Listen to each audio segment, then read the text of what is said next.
Welcome back. An Orangevale family's beloved German Shepherd seen here, dragged to his death, and the driver took off. Now the family is demanding justice. But even if this person is caught, the driver may only get a slap on the wrist. CBS 13's Rachel Wolf is live for us in Orangevale tonight, getting answers about why. Rachel? Patron was a protector, a guardian, a member of the family, and the way he was killed was awful.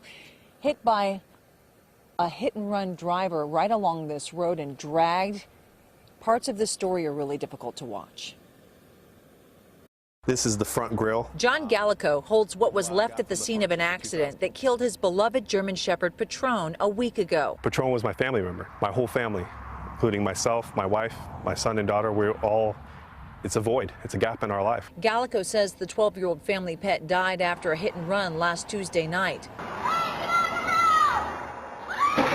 The family watched in horror as surveillance cameras captured the deadly accident. The gate was open. He says his two German Shepherds, Luna and Patron, escaped the backyard. Luna ran across the street, and then Patron went to get her to bring her back, and Luna was able to cross safely, and he did not. Patron was hit by a Land Rover traveling this direction on Santa Juanita Avenue. And to add insult to injury, he was hit by a car coming the opposite direction. But that driver stopped. Gallico admits it was an accident, but thinks the driver knew what happened because of the impact. And how many pounds was he?